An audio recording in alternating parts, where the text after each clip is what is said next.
Welcome to the Shema Podcast, the podcast for the perplexed, where Torah insights, intertwined through personal stories, as well as interviews with leading Torah scholars, demonstrate the empowering qualities of Torah and mitzvot. For more great Torah learning through Torch, the Torah Outreach Center of Houston, go to torchweb.org. Now to the show. We will dedicate this Torah study in the merit of Janie Wills for a speedy recovery. And we're also going to dedicate it. It was Rabbi Wolbe's birthday last Sunday. And I'd be remiss to not also dedicate this subject we're going to be teaching and learning to my wife, Shauna. But I want to start off by saying why I want to dedicate this in the honor of my wife, Shauna. So last year for her birthday, which we've always done for a number of years. So what she does is, because I'm not that great of a gift giver when it comes to her. So we just started this thing a while back ago where she goes shopping. She comes back and says, "You got me the most amazing birthday gift." I was like, "Oh, I'm good." But this year she said, "I want something else." And she goes, "Back when we first got married, you used to write me the nicest letters. You don't do that anymore." And I said, "Well, I had to do that sappy stuff when I didn't have money to buy you gifts. So I thought I was off the hook." And she's like, "If I had to choose, I'd rather have the letters. But I don't want to choose. I want both." So I said, okay. I wrote a letter and I listed all the reasons that I love my wife. And as I was proofreading it, I realized it was a total lie. There was no truth to anything I wrote, because as I was reading through it, all I was seeing was I was writing down everything she does for me. All the beauty she's brought to my life, all the joy, everything she does for me. And I had to go back and rewrite it and said, because it's your birthday, I wanted to write down all the reasons I love me, because that's all it was a list of. And that's why this subject is very important to me. As I add at the end, it's obviously very lopsided. I'm going to work on this because love is an action item. And what I listed was all the action items she does towards me, but it's obviously it's very lopsided.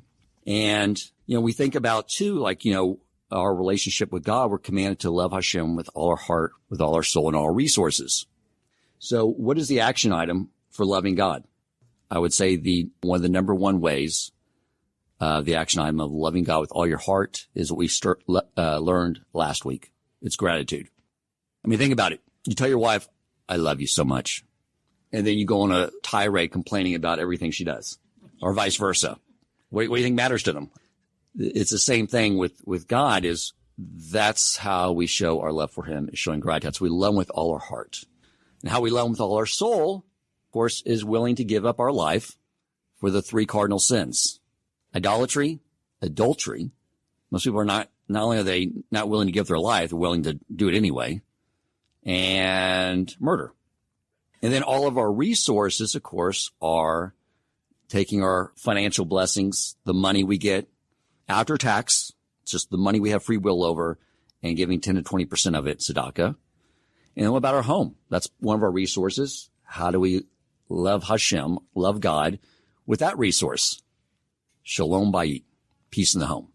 So that's why this subject is very important to me. About 10 years ago, I was just beginning my Torah studies and I ordered a book. The book I ordered did not arrive. Another book arrived. And I called the merchant. I got it through Amazon. I said, "Hey, you sent me the wrong book." He was very friendly. He's like, "I'm so sorry. I'm so sorry." He goes, "Well, what book did you get?" And I was like, "This book, Garden of Peace by Rabbi Arush." And he goes, "Oh, but that is a very good book. And, nothing happens by accident." And I was like, "Well, look, I understand that, but clearly there was an accident because I'm looking at the receipt from Amazon. He sent me the wrong book." I go, "This book is about something about being how to be a husband. Like, I'm just learning my Torah. I need to really get into the meat and potatoes. This is not something I need to focus on." And right then I heard,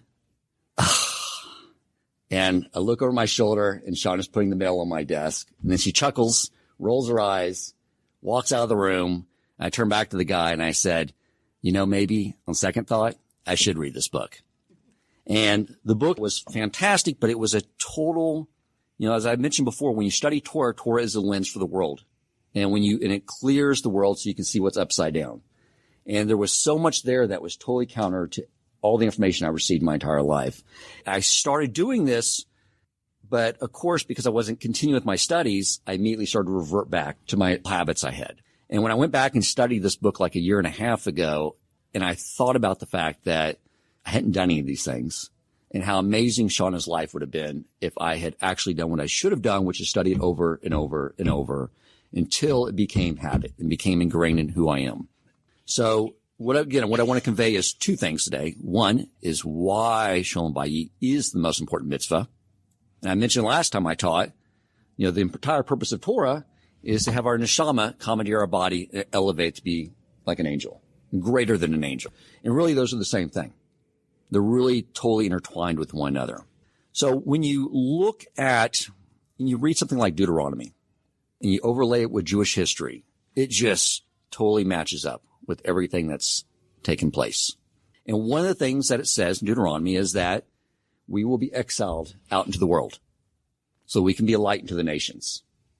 And in many respects, we have totally done this. Just yesterday, as I was sitting in my office studying Torah, I heard a knock on the door, and it was two older gentlemen standing there, dressed nicely. And I know what they were there to do. It was to sell me a religion. And I said, what can I do for you? And they said, we're here to promote Bible study. And I was like, that's awesome. I was like, that's exactly what I'm doing. I'm studying Torah right now because it's Shabbat. That's what we do.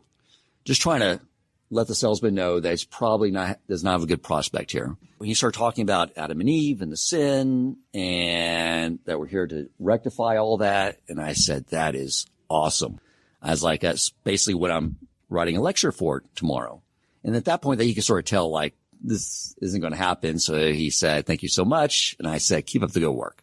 But I went back to my office and I was like, this is so fantastic.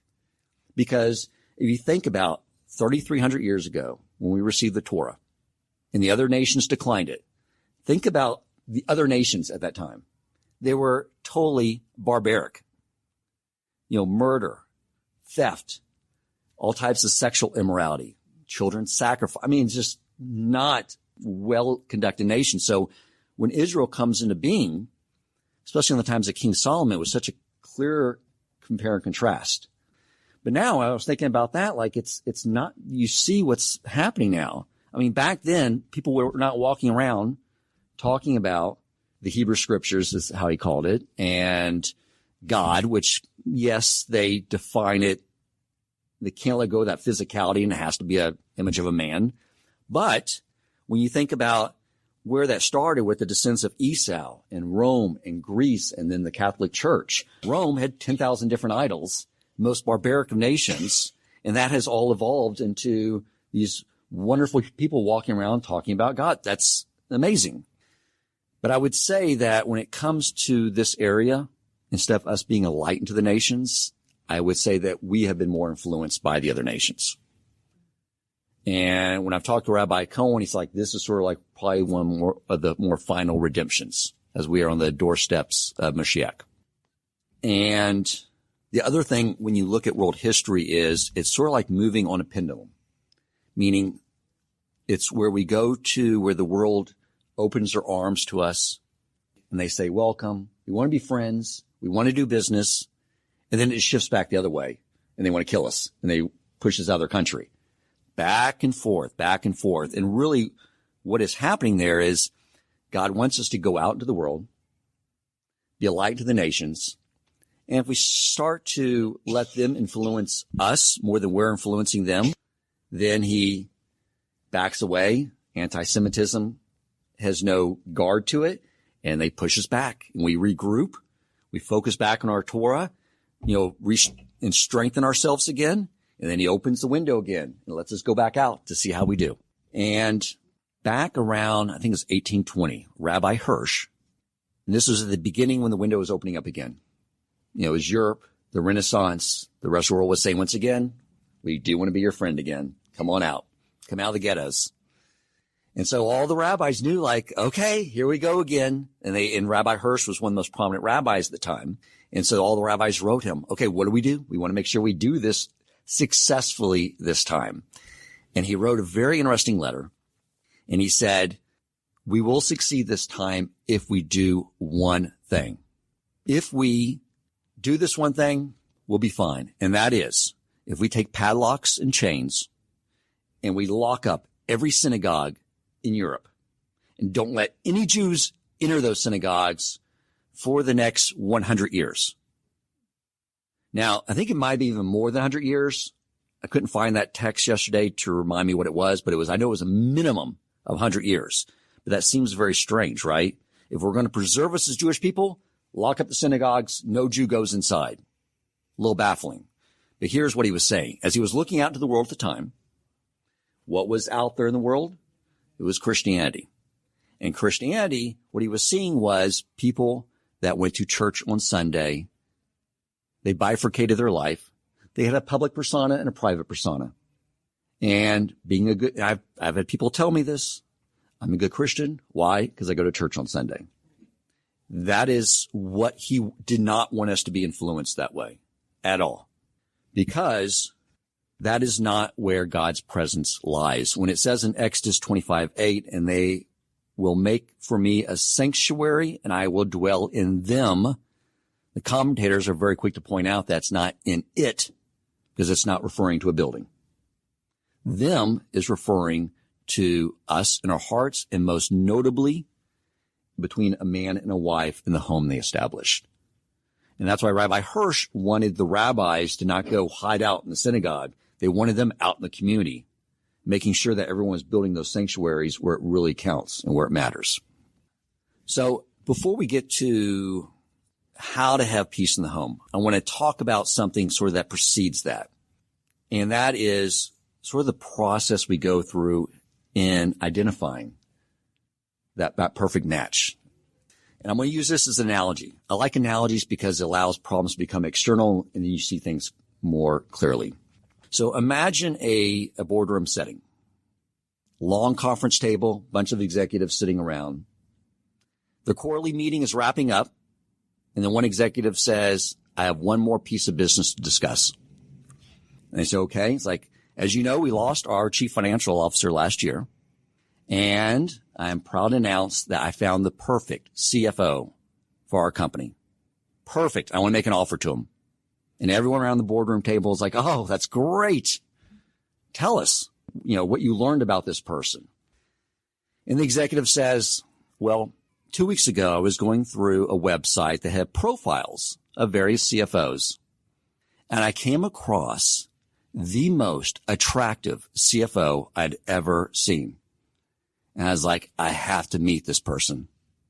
So I reached out to them and I said, let's set up an interview. And the person said, okay. So we met at this bar that I really enjoy having my libations at. And we had the most wonderful time. We were laughing the entire time. We had the best time. Couldn't remember most of it because, we got a little drunk over time, but it was amazing. I knew right then just like, oh, this is going to be the perfect chief financial officer. I just could feel it. But I know it's our protocol to have at least 3 interviews, so I set up a second interview. This time we went to see this movie, that new suspense movie out. It was fantastic, by the way. You should all see it. And we both had the most amazing time. And afterwards, we could not stop talking about this movie. And we actually both really liked the same type of movies. And we loved the same actors. And it was amazing. And I knew right then and there, like, this is it. This is the perfect chief financial officer. But I wanted to keep the third interview. So the next time we went out and we went to this really nice Italian restaurant, we both love Italian food. And we both had the most amazing time. And we started talking. And this person likes the same sports teams as me. And it was so great. I could not get along. And afterwards, I was like, this is it. And I'm telling you guys, I cannot stop thinking about this chief financial officer. I mean, I just get giddy and so emotional, and I just get butterflies in my stomach whenever I think about them. And that's why I want to make an offer to this chief financial officer at 20% above market price, equity fully vested. What do you say? The executives would be sitting around the room like, are you out of your mind? And then it's like, no, let me explain how you're not making an offer to that person. Let me explain how this process is going to work. Okay. You're going to look at a resume. You're going to find out what their skill set is, with their educational background, their work experience. You're going to verify those facts before you do anything. And then you're going to set up an interview. And guess what? It's not going to be in a bar. You're going to do it here in the office, and you're going to share with them our mission, our values, what the role is. You're going to ask them questions pertaining to whether or not they will fit in with our organization. And if that goes well, then you will introduce them to the other people they will be interacting with. And after you've done all those things, then come back and we'll discuss it. Now reverse that whole story. Rewind it all the way back. The executive says, I have one more piece of business to discuss. Everyone says, what is that? And the executive says, well, as you know, we're all close friends. I got a divorce last year. I'm here to tell you that I met the perfect woman for me. It's like, oh, how did you meet her? It's like, well, I was looking at this dating website, and she was the most attractive, beautiful woman I've ever seen. I had to meet her. So we went to a bar, and we had the drinks, and we had the laughs, and we went to the movie, and we had laughs, and it was so much fun. And then we had dinner together, and it was so much fun. We liked the same actors, and I can't stop thinking about her. My heart goes pitter-patter. I know she's the one. What's the reaction then? Oh, it's like right out of a romance novel. I knew there was such thing as love at first sight. This is totally it. Right? And there might be the skeptic in the room, the guy that says, hold on now. Hold on. Marriage is it's a big deal. Don't act too fast. And he's like, can we see a picture of that profile? He shows him the picture and he's like, oh, wow, she is hot. Okay. She likes to drink and she likes sports and she's this hot. You got to put a ring on that finger right away.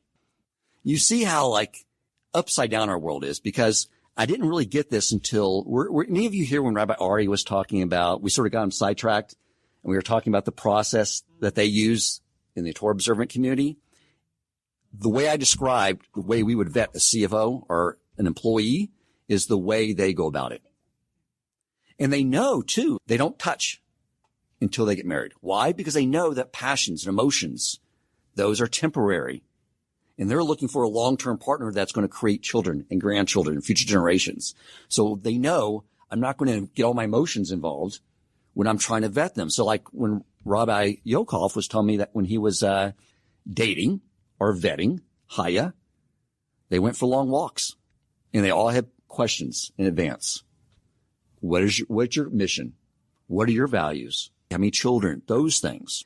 That's what they were vetting. And when I got home that day and I was talking to Elsie said, she was sitting at the counter in the kitchen. She said, how was class? I said, we got the rabbi really off track. It was very cool. This is interesting. I told her everything he told us. And I said, it's pretty strange. Her look was confusion. And she looked back at me and she said, wait, I don't understand. She goes, is that not the way all grown-ups do it? And I was like, no. I was like, I never heard of it that way. She's like, but that just makes logical sense. She goes, wait, how did you do it? I was like, I went to a bar and saw someone that was a good-looking woman. And I said, hey, my name's Dan. Can I buy you a drink? It's like, that's what you do? It's like, yeah, I sort of learned over time that sober women thought I was obnoxious and drunk women thought I was sort of charming. So I was going for the drinks. She goes, no offense, Dad, but that's sort of stupid. You realize how lucky you are to meet Mom? She goes, no offense, but I think I want to do things Rabbi Wolbe's way because that seems to make a lot more sense. And I was like, it does. It really does. So if you were looking at it from the outside in, you'd be like, this makes total sense. But I was thinking when I was in New York last time, I was in our company elevator. It's an older building. So it's sort of cramped in a smaller elevator. And I was bunched up next to this 20-something hipster guy. And he had his phone out. It was that app Tinder, if you ever heard of this. So it was he was looking at profile pictures of women and he would scroll, scroll, scroll. Ooh. And he hit button. I guess it hits out some thing saying, it's not even a dating app from what I understand. It's more like a hookup app. And he would scroll, scroll. And I got off the elevator and asked my colleagues, I was like, was that what he was looking at, that Tinder app I've read about? He's like, yeah. He goes, the guy's total cheeseball. However, he goes, the guy's brilliant. That's his tech company across the hall. He is uber successful at a very young age, very smart. And I was thinking okay, if I were to get a bunch of Manhattanites, very well educated, smart, successful in business, they know how to run a business. They look at processes, which gets certain outcomes versus other outcomes, and say, hey, I have another way for you guys to go about your social interactions with people of the opposite sex. And I show them, here's your process. The outcome is STDs, unwanted pregnancies, and, who knows what else. So that's one possible outcome. The other is this business model. I wouldn't say it came from the Jewish community because it'd be religious, and then they would immediately have a bias against it. But it's like, just here's a business model. And I present it. They would, I know, mock me. The response would probably be like, what are you, a time traveler from 1700? This is stupid. And why is that? Here's why I think that is.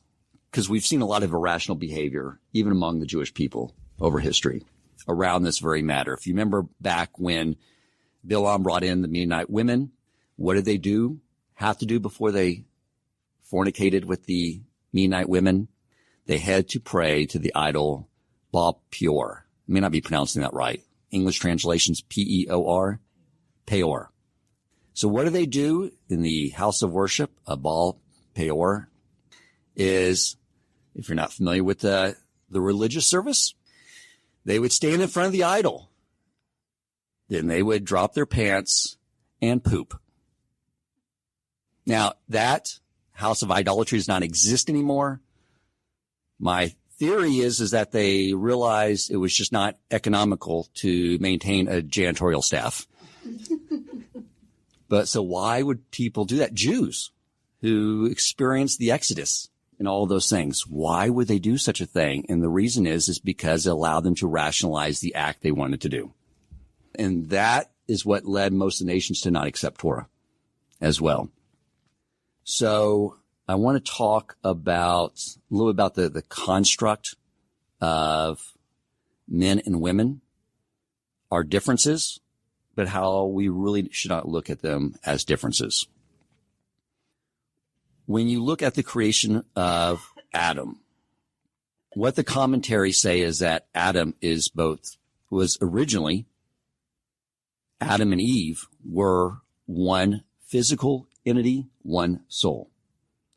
And then he separated them. And while their bodies were separated and their neshamas to some degree were separated, what we have to understand is that in the heavenly realm, those neshamas are very much connected.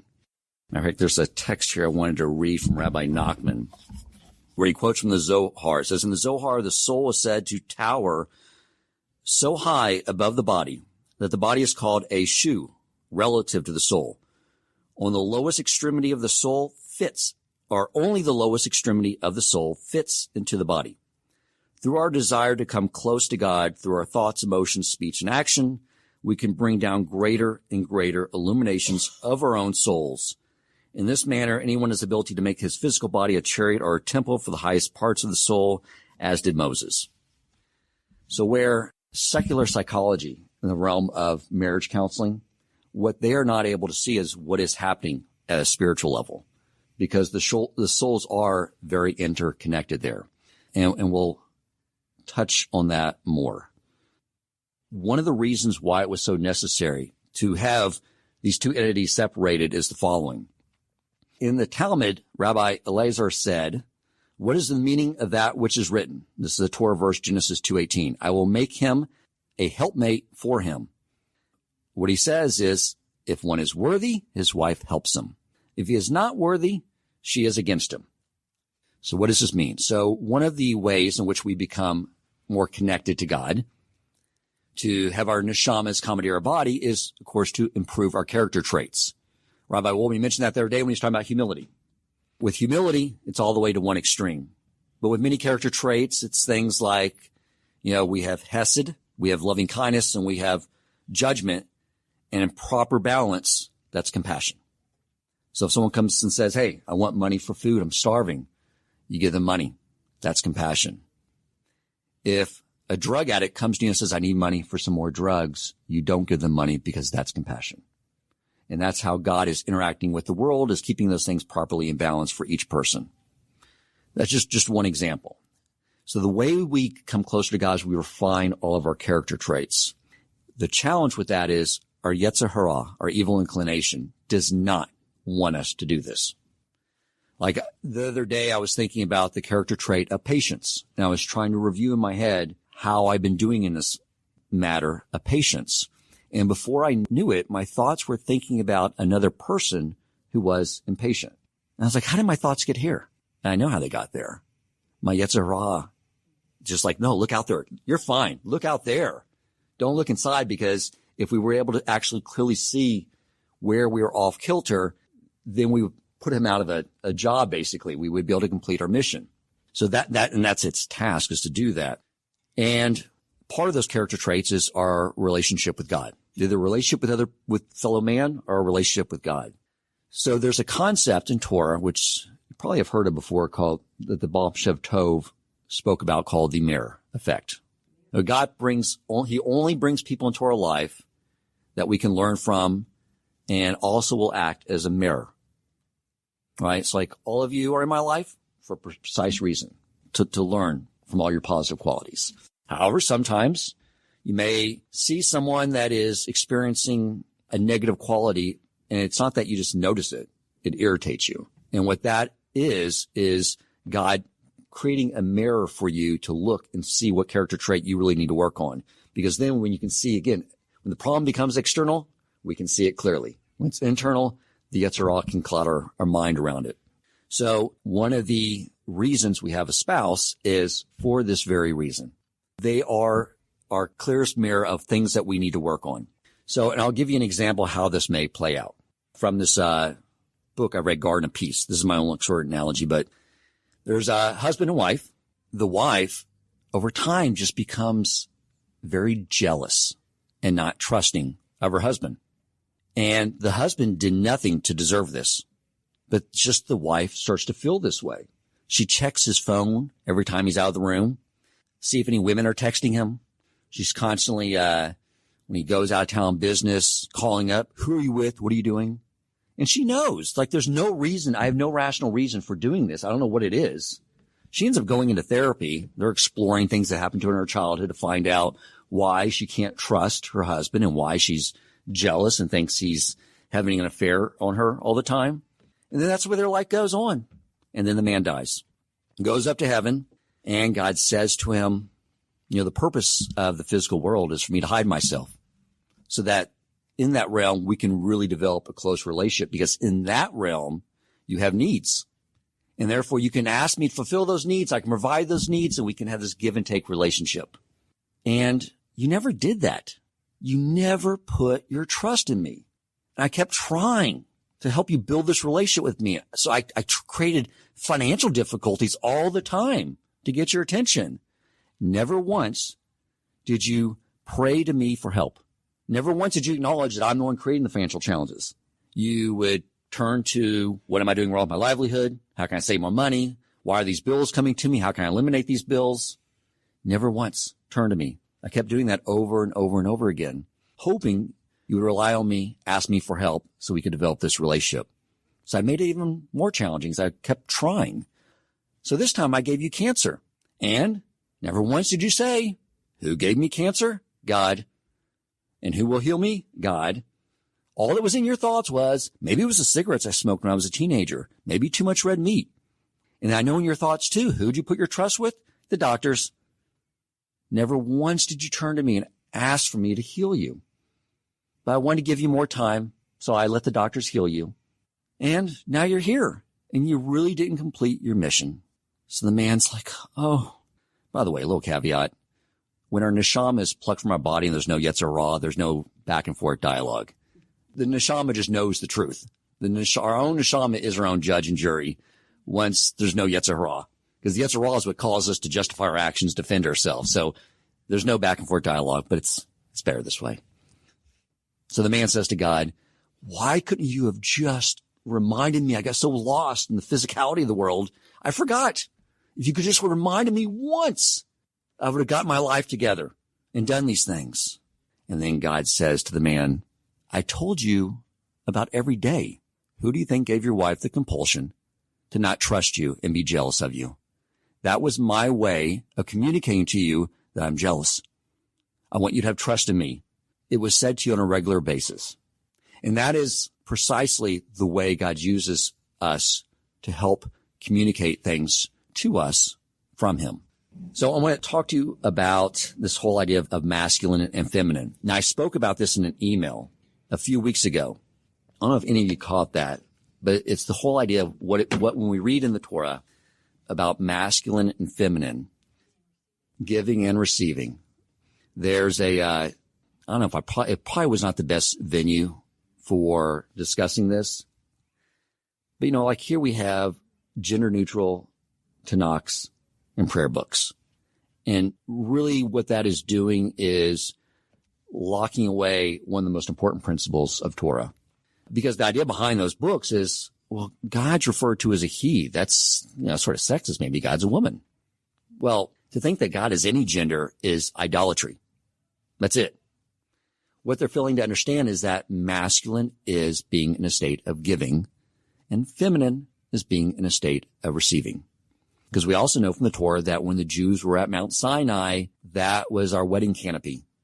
And the Jewish people, men and women, were God's bride because God is always giving. And then on Shabbat, we welcome in the Shabbat bride, the Shekinah. Means that all the Jewish people, men and women, are the groom. And the Shekinah is the bride. And we should also know that people who are giving are also receiving, because if you've ever given that perfect gift to someone, which I disclose has never been to my wife, but my daughter I've gotten right lots of times, and they open up the present and they're so happy and they're ecstatic, I get more pleasure out of that than from receiving a gift. All of you have. And I want to phrase this correctly. God has no emotions. Everything the way he interacts with us is something he first has to will into existence first. But the way God willed into existence, the way he receives pleasure from us, as I mentioned, from the gratitude, is giving us up, watching us enjoy it. It's the same way. And really, if it was up to him, we would all be billionaires with perfect health. It's just that we are not receptacles to receive that much pleasure, which is all built on forging in more and more gratitude. So I want to touch more on the masculine, feminine thing and how that applies to marriage. I want to go back to some Torah verses. In Genesis 3:16, Eve's curse. And your craving shall be for your husband, and he shall rule over you. And Rashi says, the craving is your desire for relations. But even so, you do not have the nerve to ask him to have relations with you. The initiative is his alone and not from you. Talk about an upside down world, because I'm not seeing this play out in society. We have in our ketubah, all the obligations are on the man on what he has to provide to the wife. Honor, respect, all her financial needs, and marital relations. And the frequency of the marital relations is built on a formula based off their livelihood, how much energy and time it takes. So just imagine that the ketubah became Texas state law, but it was flip-flopped, where the marital relations responsibility was on the woman to provide to the man. I'm telling you from every conversation I had, and I've talked about this with my wife, Shauna, every time I talk to a guy over the years, he says, marriage's not going that great. What's wrong? We just used to have marital relations all the time, and it just doesn't happen anymore. And I told my wife that after we started studying this area of Torah, and she's like, yeah, I hear the exact opposite from women. So what's happening? Because if the ketubah was reversed, you would see the court dockets filled up for the next millennia, probably, in my estimation. And every time you drove by a courthouse, there'd be men outlining the door waving their ketubahs, saying retribution. So what's going on here? I'll explain basically why these things are upside down.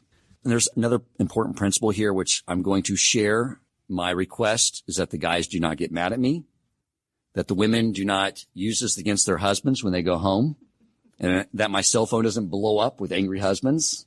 But the reality is that since the majority of the room is women, this will probably be good. So they'll still keep your interest.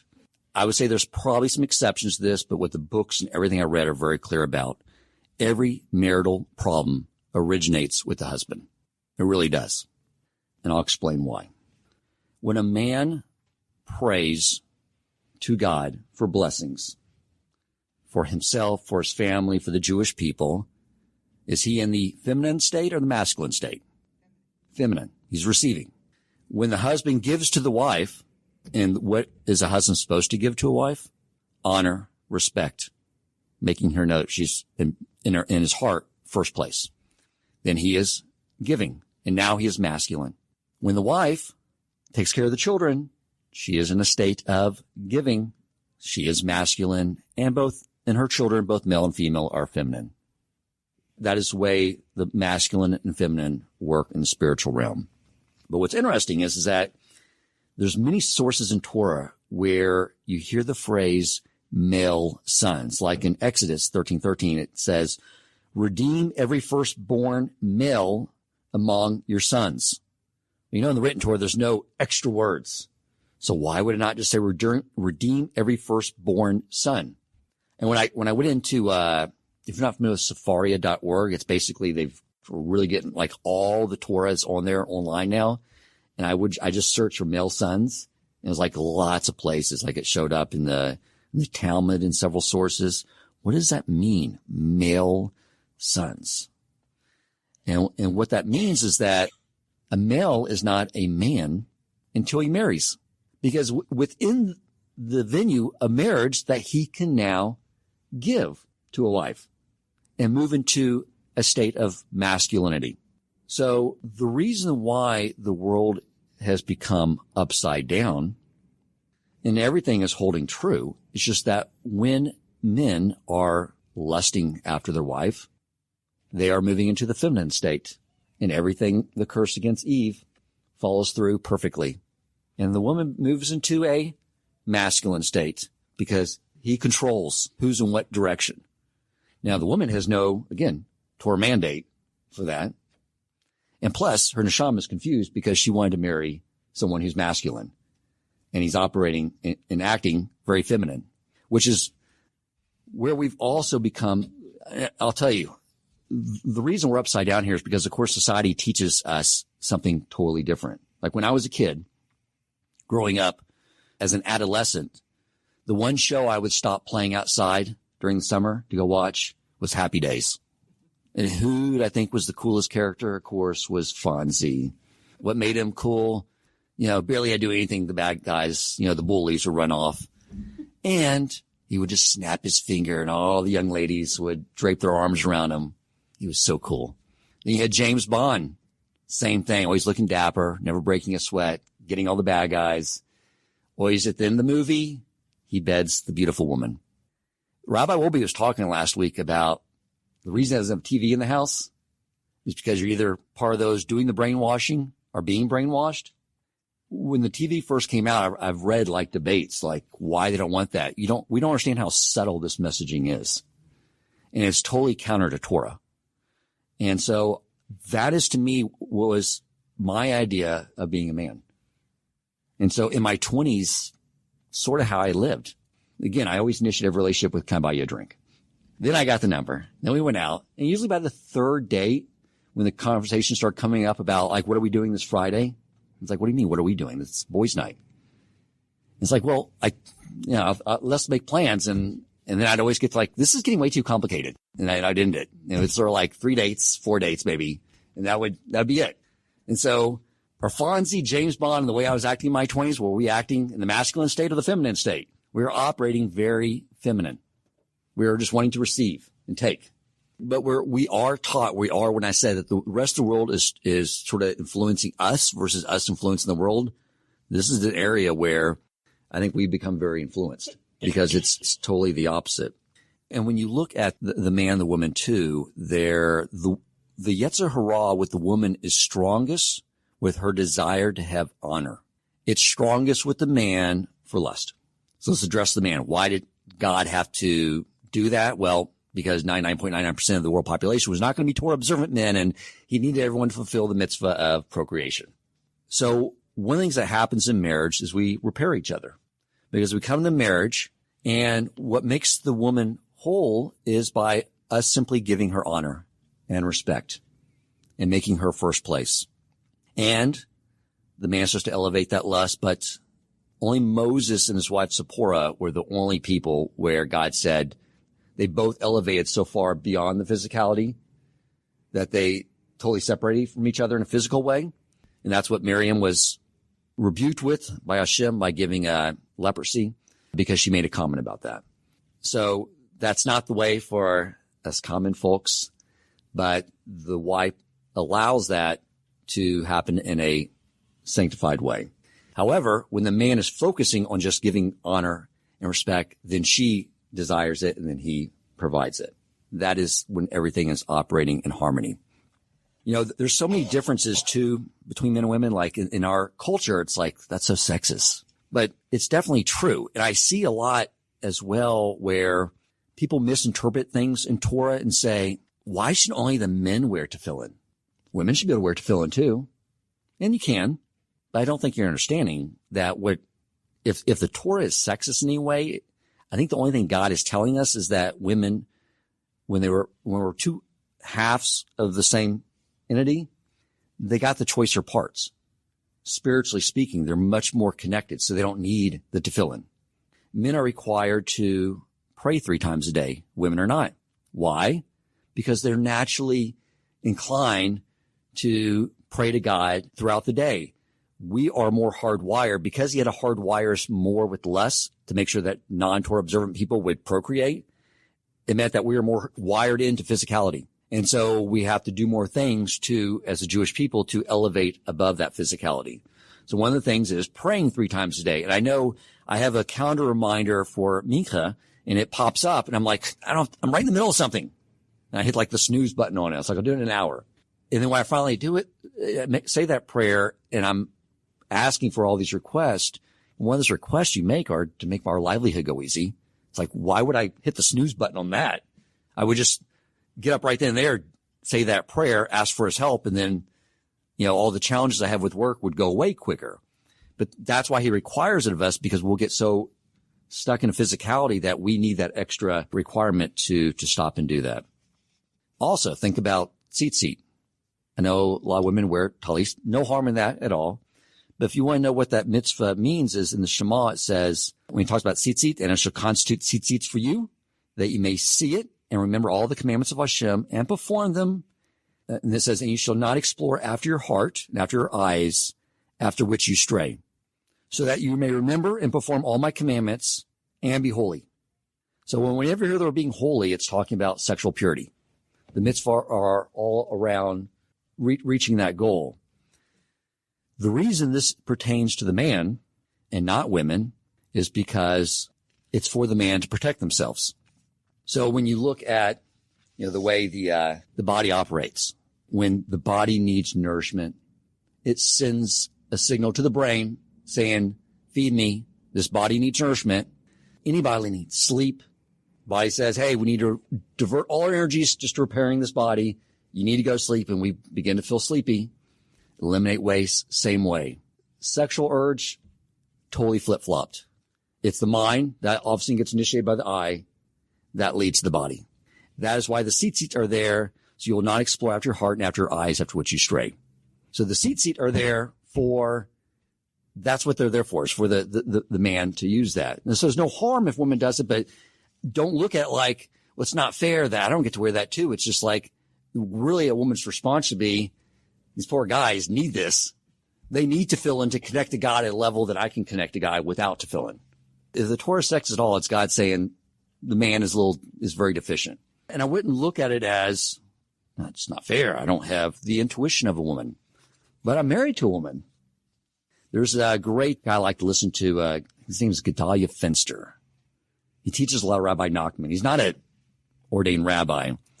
And he was talking about, he's a businessman, and often when he gets approached with a business deal, he'll look at it, and he said, like, the one he was just talking about was everything looked perfect. The whole business model, looking at relation to the marketplace, perfect. Like, nothing can go wrong with this. But he knows the rule. He doesn't do any business deal with anyone until his wife gets the opportunity to meet with that person. So the wife meets with this person, and afterwards she says, nah, don't do business with this guy. I don't know what it is, but something's not right. And sure enough, later on that year, came out in the news that other person had been embezzling money from his other businesses. And he said, like that was like one out of many stories where the wife's like, doesn't feel right. And it's always worked, because it's not like a level of prophecy where she knew this guy's an embezzler. It's enough though that woman just gets that bad feeling, apparently. The women here sort of know, like, yes, this is what we experience. We just get bad feelings. We know. Don't proceed. Us men, we're like, well, where's the data? I don't see it. It's sort of like we each have delineated responsibilities.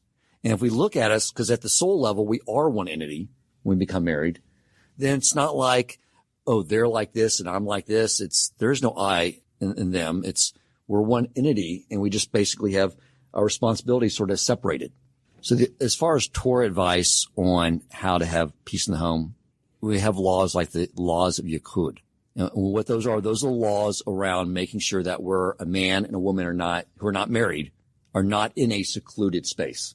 It says all these laws around that. And again, the outside world is like, that's so antiquated. Really? I mean, I think in the hashtag #MeToo era, there was a lot of people that may have been falsely accused, but they had followed the laws of Yichud, they would have never been there. And that's why the laws of Yichud are ways of God's way of telling us to build a protective barrier against potential misconduct. And I have some experiences with this. I have a high school friend of mine, Julia, that we've grown up together. And I know her husband very well, but in high school, she was dating another friend of mine that I was closer with, so I sort of know him better.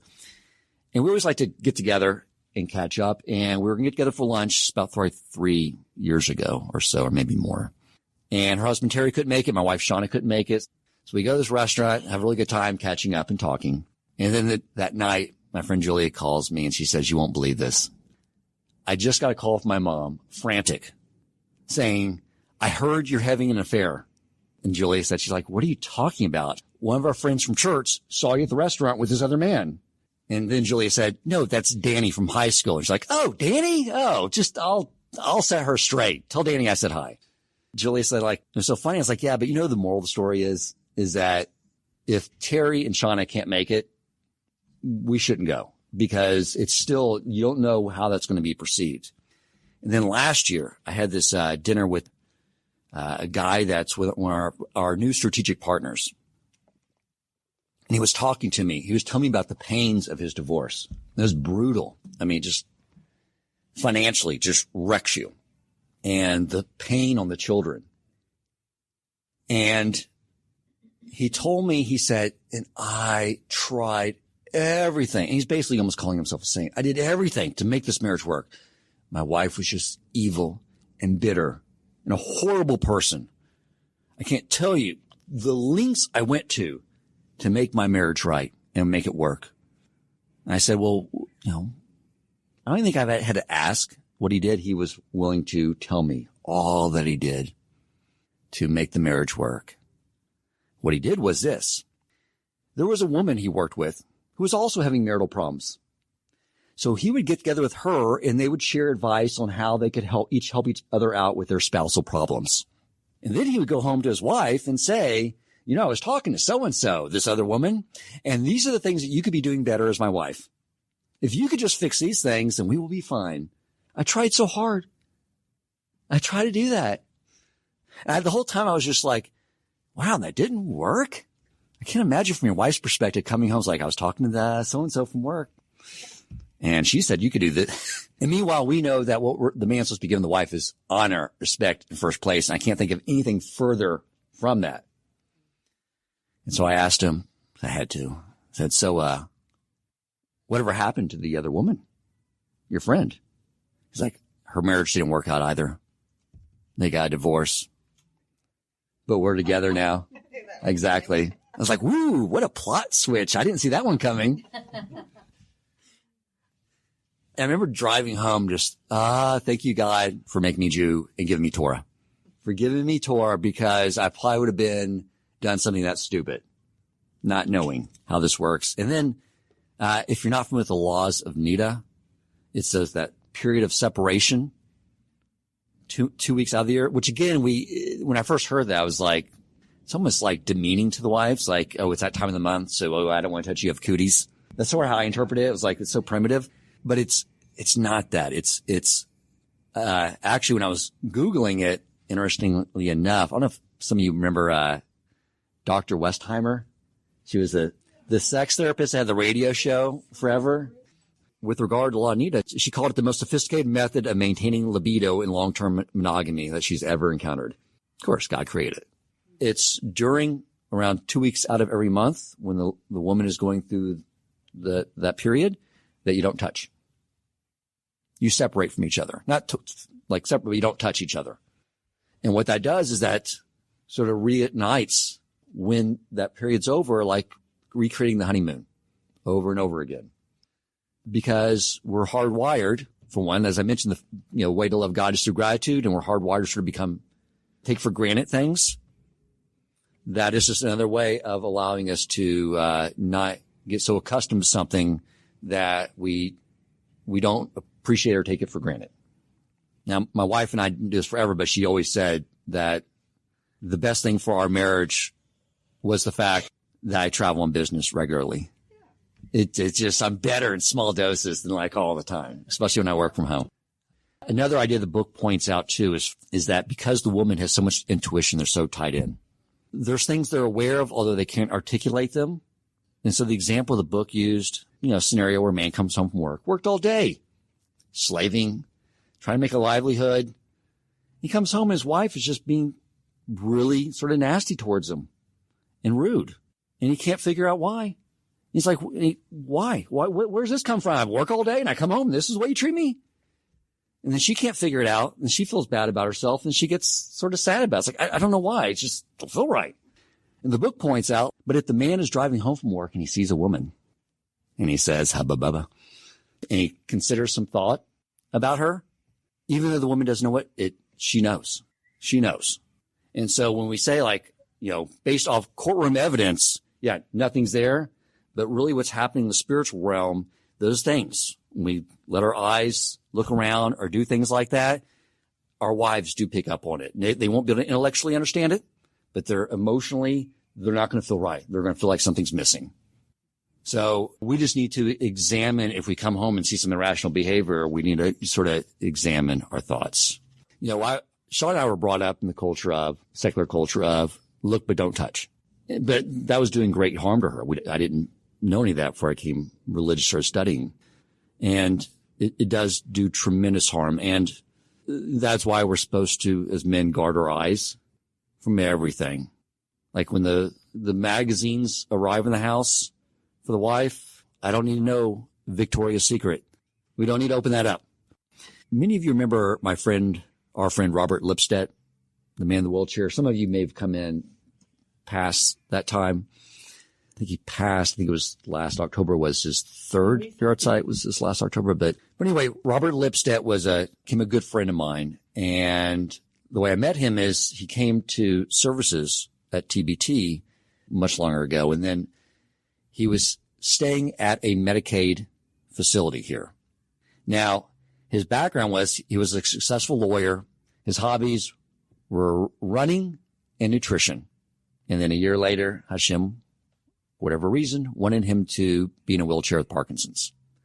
And the financial devastation that caused him to quickly end up being in a Medicaid facility, which is not the place you want to be when he didn't have wife or kids. His only family was his sister in Pennsylvania. And you need an advocate at those places because the nurse staff would steal stuff from him. Really like plastic hangers. I had to put a note in the closet to shame people saying, I got these for like $2.25, a dozen of them. If you need any plastic hangers, please see me. I'll be happy to get you plastic hangers instead of stealing them from my incapacitated friend. But I have to go there once a week, get his laundry, come back, wash it. Cause they would just lose his laundry and it would just come back piled on the floor in his closet. And he's in a wheelchair, so he couldn't even get to. It was just a mess. So I would do his laundry, bring it back, hanging everything up, make sure he had it. Shauna would do shopping for him, take him doctor's visits, very, very time consuming. But, it's my buddy and there was no one else there to help him out. And I wasn't going to leave him there with the wolves at the Medicaid facility. I had to buy phone chargers in bulk because those were always going out. And that was his only way of contacting us. So I was like, okay, here's one up here, plug that in, put this one on your mattress. And then when that one goes, I'll replace the other one. It was very sad. So anyway, one day we're on a doctor's visit and he looks over to me and he says, how are you possibly being a good husband to your wife between work and all the time you spend taking care of me? He goes, I appreciate it, but how are you possibly doing that? And I said, Robert, everything's good at home. It's all good. Getting the work done, getting this done, getting you taken care of. All's cool. He goes, I don't believe it. It's not possible. And he goes, I don't want you any more of your help until I know you have had a conversation with your wife and you asked her, is everything okay? I was like, okay, I'll have that conversation when I get home. So I get home And I sit with Shauna and I say, is everything okay with us? She says, I'll be honest with you. You were very busy when you were the president of TBT because with all the building renovations that I was initiating. And I'm glad you did that, but kept you very busy. And I'm glad you're helping out Robert. I'm glad you invite him over here. I'm always happy to cook, do everything.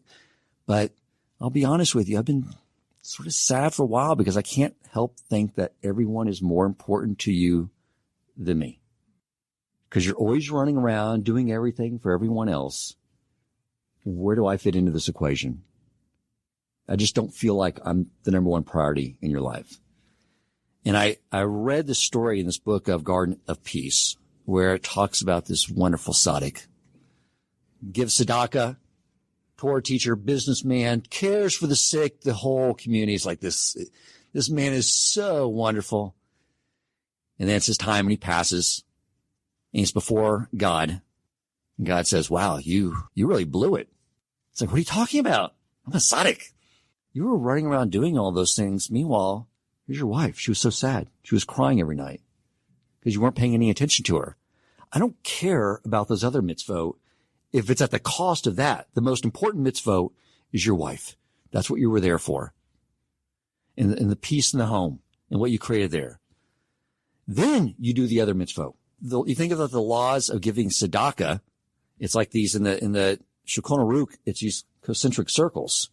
First, people get tzedakah, the people in your home. Then it builds out from there based off community. It's the same thing here. If we don't make sure those needs are met in that order, then it doesn't matter what we do in the world. It doesn't matter if the community thinks we're the most amazing people.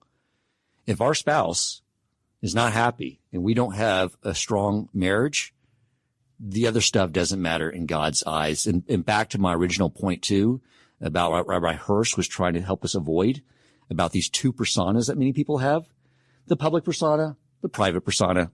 We look up to people who have these great public personas, but we learn about their personal life, not that great. Like Martin Luther King, fantastic what he did. Civil rights, he was an adulterer in his private life. In the Torah world, there is no two personas. And that's why Rabbi Hirsch said we need to focus on that private life because that's the only life God's looking at because that's our true persona. I am happy to say next week, Rabbi Wolbe, the professional, will come back. I do appreciate you guys coming out. I do hope there was some concepts that you can take back to your life and make it richer and fulfill this very important mitzvah of Shalom Bayit. Thank you so much. If you enjoyed this episode, please consider supporting Torch so they can continue to spread Torah wisdom to the world by making a donation at torchweb.org and clicking donate in the top right corner of the page. And if you would like to get in contact with our host with comments, suggestions for future topics of learning, or questions for him or his guest rabbis, you may email him at president@torchweb.org.